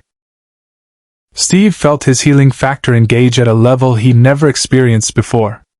Every cell in his body became a battlefield. The nanoprobes attempted to assimilate, to convert, to control. But the serum-enhanced cells resisted, isolated the invaders, broke them down on a molecular level. The Borg collective felt it too. Anomaly detected, the drones said in unison. Nanoprobes are failing. Subject's biological structure is incompatible with assimilation protocols. Unable to adapt. Unable to assimilate. The drones holding Steve released him abruptly, stepping back as if burned. Steve collapsed to his knees, gasping. His body was on fire, every nerve screaming as his enhanced immune system waged war against the Borg technology. But he was winning. He could feel it, the nanoprobes dying, breaking apart, being systematically destroyed by his own cellular defenses. On the bridge, Data's eyes widened fractionally, the closest he could come to showing shock. Captain, the Borg are retreating from Captain Rogers. His biological signature is rejecting the assimilation process. Impossible, Picard breathed. Apparently not, Q said, and for the first time, he sounded genuinely interested rather than amused. Well, that's unexpected. The Borg drones stood motionless, their collective consciousness processing this unprecedented failure. Then, as one, they turned and began moving away from Steve, heading deeper into the ship. Steve forced himself to his feet, every muscle protesting. Blood dripped from his neck where the tubules had penetrated, but even those wounds were closing, healing at a visible rate. Enterprise, he said into his communicator, his voice hoarse. The Borg have moved past me. They're heading for your engineering section. Picard's voice came through immediately. Deck 17, all personnel fall back to secondary positions. Mr. Worf, route all security teams to main engineering. We cannot let the Borg access our warp core. Steve bent to retrieve his shield. His vision swam, his body still fighting the residual nanoprobes, but he couldn't stop. Not while the ship was in danger. He moved after the Borg, his steps unsteady at first, then strengthening as his healing factor continued its work. The corridor ahead opened into a junction where the Borg had converged, 40 drones now, all moving with mechanical precision toward engineering. Steve needed a plan. Direct assault had failed. The Borg had adapted to his shield's kinetic impact. Then he saw it. Above the junction, a plasma relay junction box, high-energy conduits running through the ceiling, carrying power to multiple ship systems. If he could rupture those conduits. Steve's shield flew upward, striking the junction box with precise force. The casing shattered. Superheated plasma erupted from the conduits, a brilliant blue-white waterfall of energy that cascaded down directly onto the Borg drones below. The screams, if they could be called screams, were inhuman. Mechanical and biological components fused under the extreme heat. Drones collapsed, their cybernetic systems overwhelmed, their personal shields useless against the sheer thermal energy. 20 drones disabled in seconds. The remaining Borg adapted, raising their shields' thermal resistance. But the adaptation took time, precious seconds during which Steve closed the distance, using the plasma discharge as cover. He emerged from the energy cascade, shield raised, and struck with renewed fury. These weren't precision hits anymore. Steve was channeling desperation, pain, and absolute determination into each blow. His shield caught a drone across the midsection, the impact so powerful it severed the creature in half. Another strike, another disabled drone. Then another. "Captain Rogers?" Worf's voice came through the comm. "Security teams are entering the junction from the opposite end. We have the Borg surrounded." Steve didn't respond. He was too focused on survival, on victory, on protecting these people who had pulled him out of the ice and given him a second chance. A phaser beam lanced past his shoulder, Worf and his security team, firing in disciplined volleys. The Borg were caught between two forces, Steve's relentless assault and Starfleet's tactical precision. But the Borg collective was nothing if not adaptable. From the damaged hull breach, more drones began beaming in. Dozens. Then hundreds. "They're committing everything," Riker said on the bridge, watching the tactical display with growing horror. "The cube is emptying itself. This isn't a standard assimilation. They're trying to overwhelm us through sheer numbers." Picard stood. "All hands, abandon decks 12 through 18. Fall back to defensive positions. Seal all bulkheads." "Captain," Data interjected. "If we abandon those decks, the Borg will have unrestricted access to secondary power systems. They could systematically disable the ship's defenses." "I'm aware of that, Mr. Data," Picard said. "But I won't sacrifice the crew in an unwinnable fight." Steve heard the order through his communicator. "Fall back. Retreat. Leave the Borg to take over the ship piece by piece." "No. Not acceptable." "Captain," Steve said, still fighting, his shield a blur of motion. "I need you to do something for me. Something that goes against every instinct you have." "I'm listening," Picard replied. "Evacuate everyone from decks 12 through 18. Then vent the atmosphere from those sections directly into space." Silence on the comm. "You'll be killed," Picard said finally. "No, I won't," Steve replied, driving his shield through a drone's central processor. "I can hold my breath for over 4 minutes. The Borg are part biological, they need oxygen. Vent the atmosphere, and you'll disable every drone on those decks in under 60 seconds. The decompression will be explosive," Data warned. "Even with your enhanced physiology, the pressure differential could cause catastrophic trauma." "Then I'd better hold on tight," Steve said. "Captain, you need to trust me. This is our chance to turn the tide." Picard looked at his crew. Riker's expression was grim but understanding. Worf nodded slowly. It was a warrior's solution, bold and decisive. Troy met his eyes, and he saw her reluctant acceptance. Data simply waited, ready to execute whatever order was given. Q materialized beside Picard's chair. "Well, Jean-Luc? Are you going to do it? Are you going to risk killing your precious soldier to save your ship? Such a delicious moral quandary." Picard ignored him. "Captain Rogers, find something to anchor yourself to. You have 30 seconds. Steve looked around desperately. The corridor was smooth, designed for easy movement, nothing to grip, nothing to hold onto. Except... He drove his shield edge first into the deck plating, burying it several inches deep in the reinforced metal. His fingers wrapped around the straps with white-knuckle intensity. "Ready," he said. "Computer," Picard commanded, his voice steady despite the weight of what he was ordering. "Emergency decompression, decks 12 through 18. Authorization Picard 47 Alpha Tango." The computer's calm voice responded. Warning, decompression will result in total atmospheric evacuation. Confirm command. Confirmed, Picard said. For one moment, nothing happened. Then the universe exploded outward. Every molecule of air on 6 decks was violently expelled through emergency vents that opened simultaneously. The pressure differential was catastrophic. Loose objects became projectiles, hurled toward the vents at terminal velocity. Borg drones, caught completely unprepared, were torn from their positions and pulled toward the vents, their cybernetic enhancements useless against the fundamental laws of physics. Steve held onto his shield with every ounce of enhanced strength he possessed. The force trying to tear him away was immense, overwhelming, absolute. His feet left the deck. His body became a flag in a hurricane, horizontal, streaming toward the vent behind him. But he held on. His lungs burned. His vision darkened at the edges. The vacuum of space was trying to pull the air from his body, to freeze his blood, to kill him in a dozen different ways. He held on. 60 seconds. That's all Picard had given him. 60 seconds of hell. On the bridge, Data counted down. 50 seconds, 45, 40.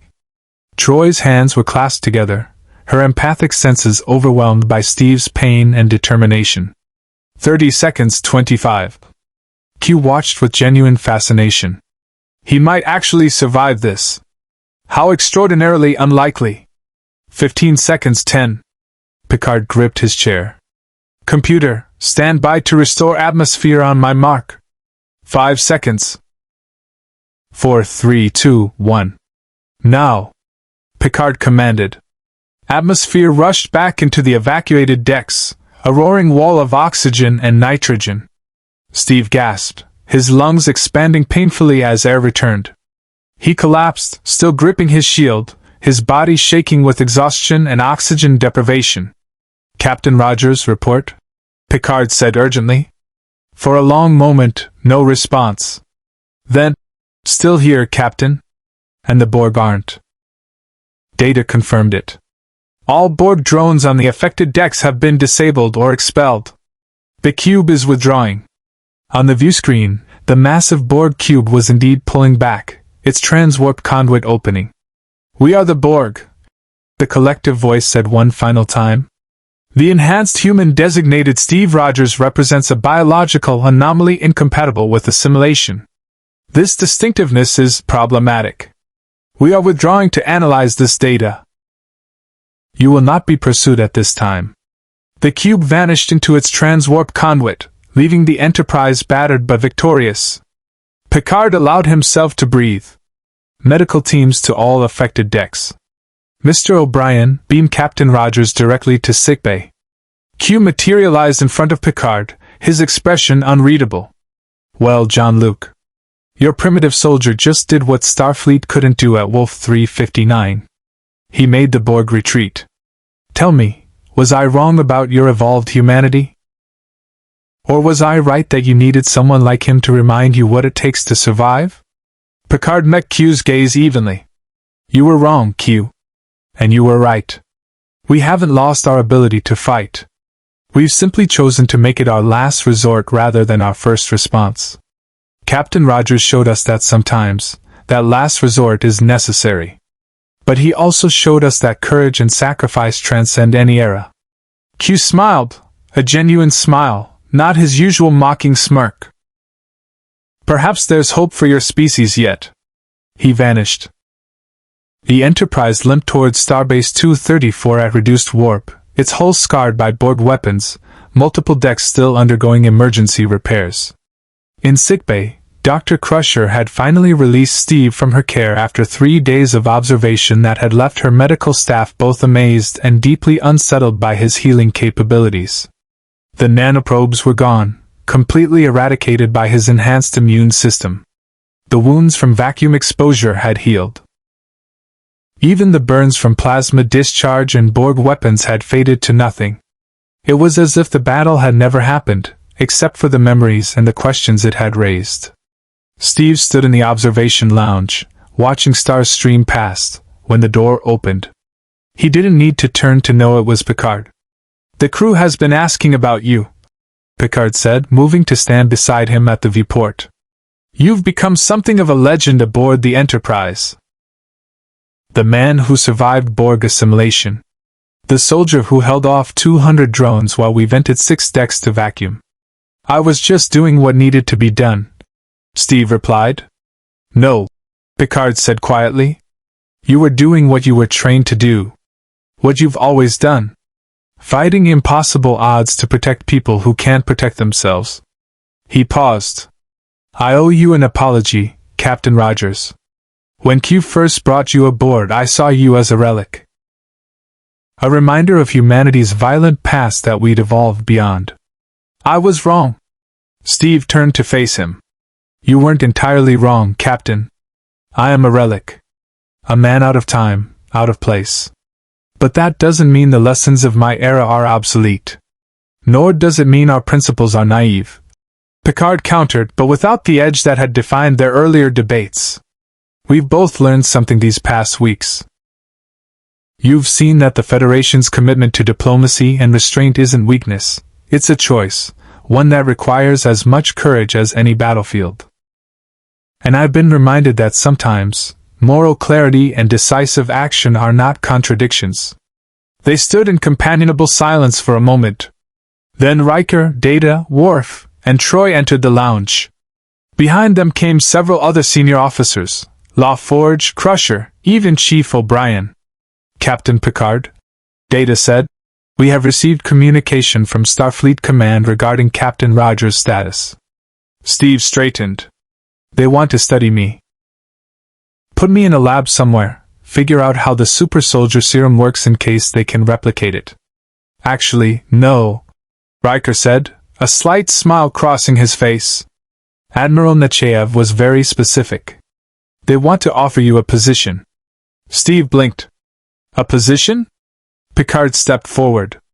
"Starfleet has reviewed your actions at Delta Vega 4, Tau Cygni V, and aboard the Enterprise during the Borg incursion. Your tactical acumen, your courage under fire, and your unique abilities have impressed them considerably. They're offering you a commission in Starfleet, with rank of Lieutenant Commander, and assignment as a tactical specialist. They want me to fight for them," Steve said carefully. "They want you to serve alongside us," Troy corrected gently. "There's a difference." Worf stepped forward. "You have proven yourself a warrior of great honor, Captain Rogers. You fought not for glory or conquest, but to protect those who could not protect themselves. That is the essence of what it means to serve in Starfleet. Plus," O'Brien added with a grin, "you're the first human to survive Borg assimilation unaided. That makes you either incredibly lucky or incredibly valuable. Starfleet doesn't want to lose either." Steve looked at each of them, these people from a future he never imagined, a universe he barely understood. "And if I refuse? If I want to find a way home?" Data tilted his head. "Theoretically, with sufficient research into the temporal anomaly that brought you here and Q's apparent involvement, we might be able to return you to your original timeline. However, the probability of success is difficult to calculate without more data. Even if we could send you back," Picard said, "it would be to a world 70 years after you went into the ice. Everyone you knew would be elderly or dead. Your war would be ancient history. You'd be just as displaced there as you are here." Steve had already known that. Had accepted it, even. But hearing it stated so plainly still hurt. "Here you have a chance to make a difference," Crusher said. "Your experience, your perspective, they're valuable. Not because you're a relic, but because you bring something we've lost touch with. A moral clarity that doesn't compromise, combined with a willingness to adapt to new circumstances. The Federation faces threats we're not always prepared for," Riker added. "The Borg. The Dominion in the Gamma Quadrant. The Romulans. Having someone with your tactical mind and your abilities on our side could save countless lives."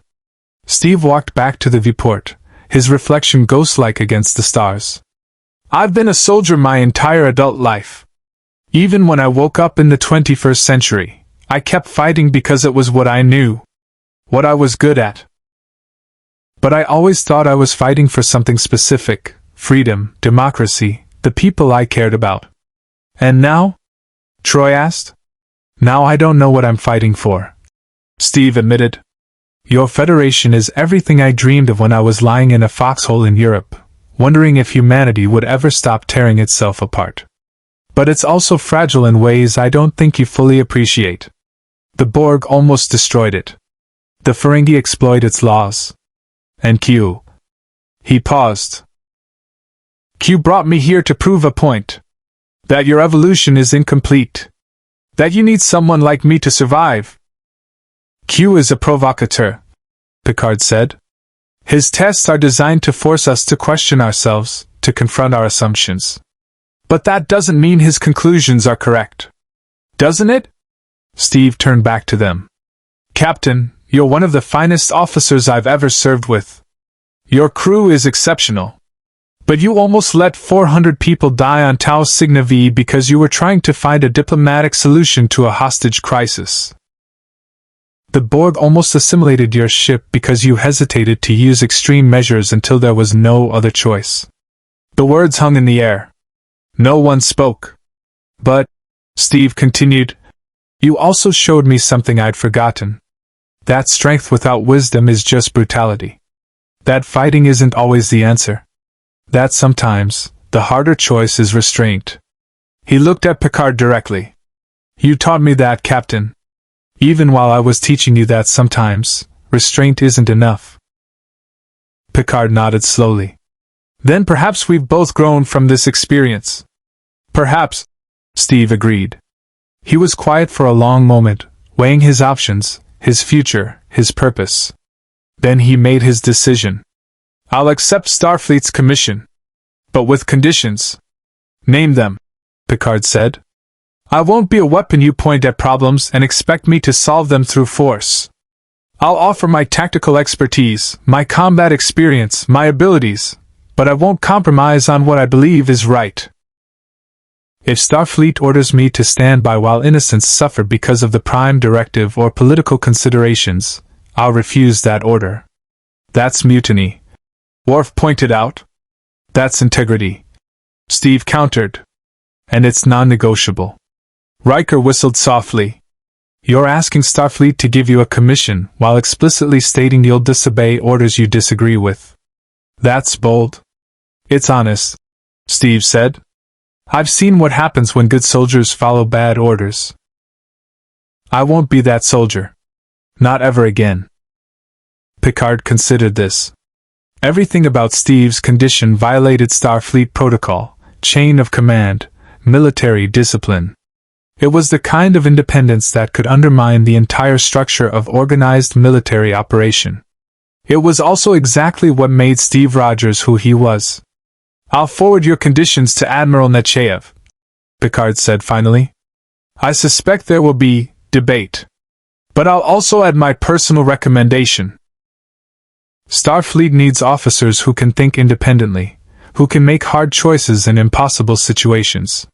They need someone who'll stand up for what's right, even when it's uncomfortable. They need a moral compass. Troy added softly. Someone who reminds us why we have principles in the first place. Data's head tilted thoughtfully. Captain Rogers, I have been analyzing your approach to problem solving.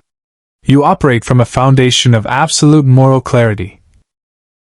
Concepts like justice, freedom, and protection of innocence, but you demonstrate remarkable tactical flexibility in how you achieve those goals. It is a fascinating contradiction. It's not a contradiction, Steve said. It's understanding the difference between principles and methods. Principles don't change. Methods do. I'll always fight for freedom and protect the innocent. But how I do that? That depends on the situation, the technology available, the people I'm working with. Spoken like a true Starfleet officer, Picard said with a hint of a smile. Worf stepped forward and extended his hand, a human gesture that carried weight coming from a Klingon. If Starfleet accepts your terms, I would be honored to serve alongside you, Captain Rogers. Steve shook his hand firmly. "The honor would be mine, Lieutenant." One by one, the others approached, Riker with a grin and a handshake, Data with a precisely measured grip and an expression of genuine interest, Troy with a warm smile and an empathic understanding that needed no words, Crusher with professional respect, O'Brien with the camaraderie of one working man to another, Law Forge with an engineer's appreciation for elegant problem-solving. "There is one more matter," Picard said once the greetings concluded. "The Klingon High Council has extended a formal invitation for you to visit QNOS. They wish to honor you as a warrior who demonstrated courage against impossible odds. It's unusual for them to honor a non-Klingon this way." Steve raised an eyebrow. "Do I have to drink blood wine and eat live gag?" Worf's expression was absolutely serious. "Both are traditional components of Klingon hospitality." "Then I'll pack antacids," Steve said dryly, drawing surprised laughter from the group. As the others filed out, Picard remained behind. When they were alone, he spoke quietly. "Steve, may I call you Steve?" "I'd prefer it, Jean-Luc. Q was right about one thing. You've changed this crew.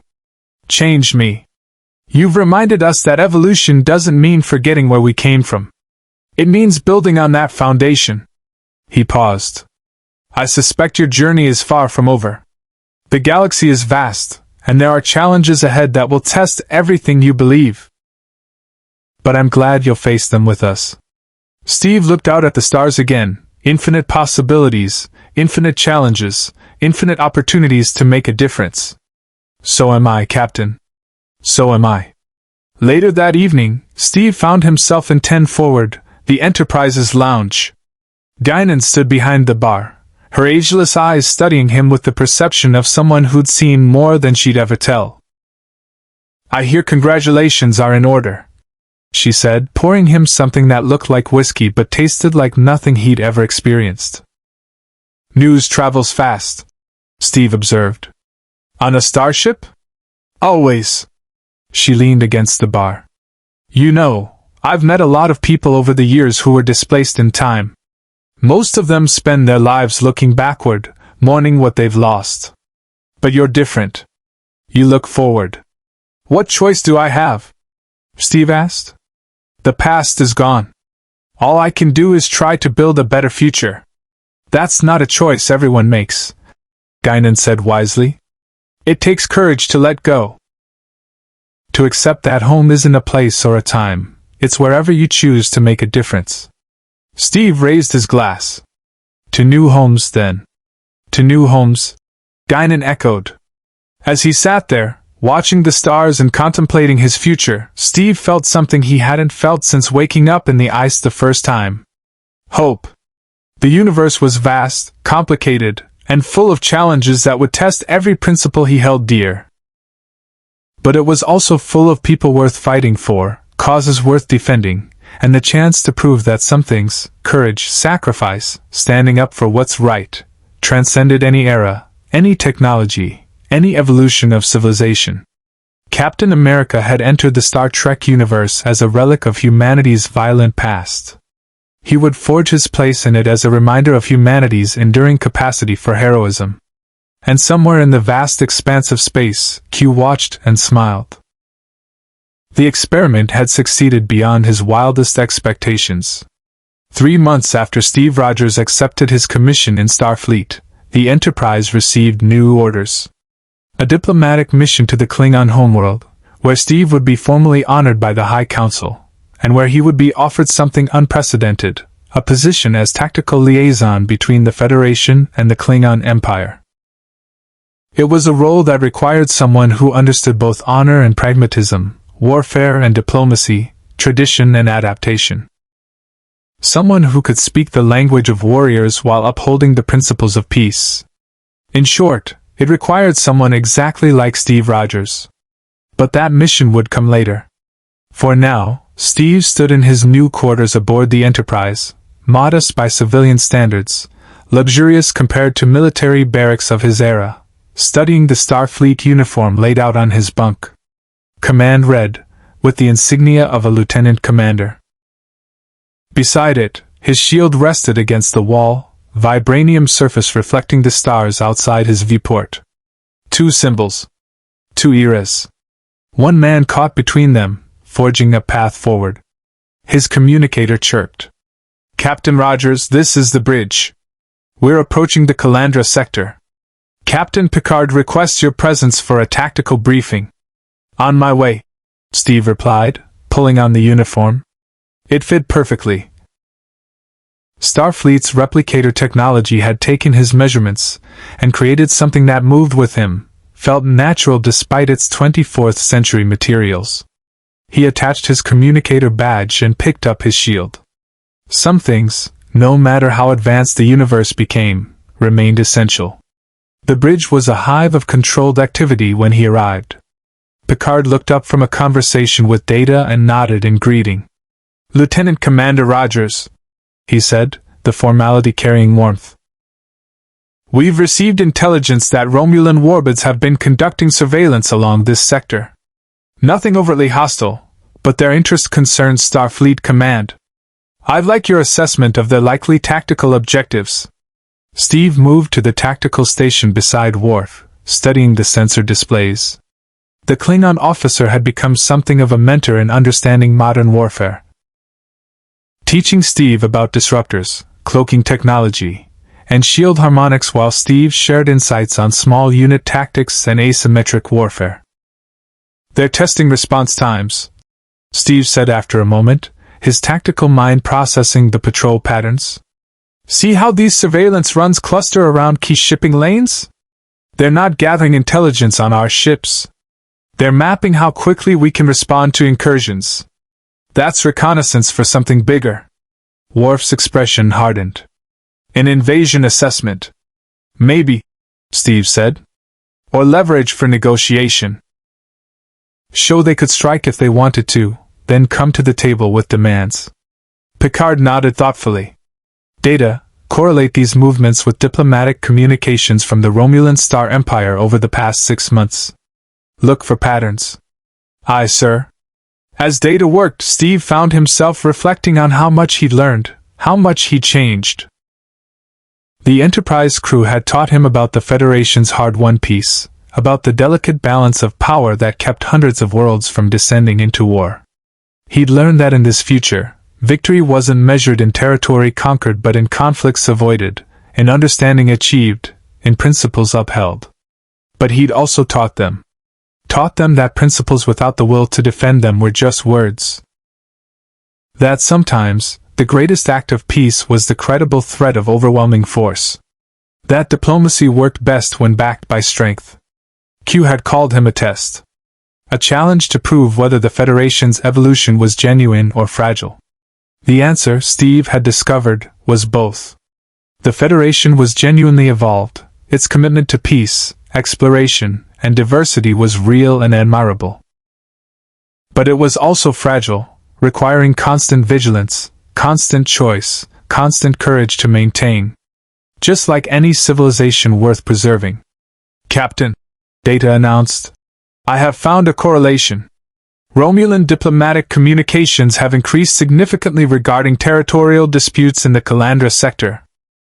However, their tone suggests they are preparing to offer concessions, not ultimatums. I believe Captain Rogers' assessment is correct. This is leverage for negotiation." Picard stood. "Then we'll give them nothing to leverage. Mr. Worf, increase patrols along our border. Make it clear we're watching. But maintain defensive posture only. I don't want to escalate into a confrontation." "Aye, Captain," Worf replied. Steve smiled slightly.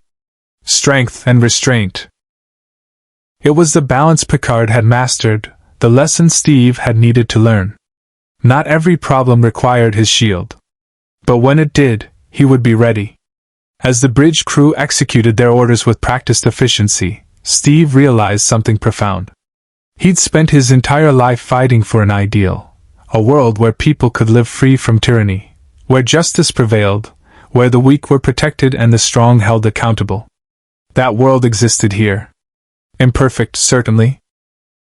Challenged by threats both external and internal. But real. And now, for the first time since waking from the ice, In either century, Steve Rogers had found not just a mission, but a purpose. Not just a war to fight, but a peace to protect. Not just a world to save, but a universe to explore. The Federation needed him. Not because it was weak, but because it was strong enough to recognize that strength took many forms. That evolution didn't mean abandoning the past, but learning from it. That the soldier from humanity's most violent century could become the guardian of its most peaceful one. "Lieutenant Commander Rogers," Picard said, breaking Steve's reverie. "You're smiling. I don't believe I've seen that before." Steve looked at the captain, this man who'd become a friend, a sparring partner in philosophy, a worthy commander. "I was just thinking, Captain. For the first time in a very long time, I know exactly where I belong." Picard's expression softened with understanding. "Welcome home, Steve." Outside the viewport, the stars stretched endlessly in every direction. Infinite diversity. Infinite possibilities. Infinite challenges. And standing on the bridge of the USS Enterprise, a man out of time looked forward to meeting every one of them. Captain America had entered the Star Trek universe asking whether humanity's evolution had cost it something essential. He'd found his answer. Evolution wasn't about losing what made you strong. It was about learning when to use that strength. And when to find a better way. The greatest heroes, it turned out, were the ones who understood both. Live long and prosper. Hit the subscribe button for more interesting stories. Thank you for watching.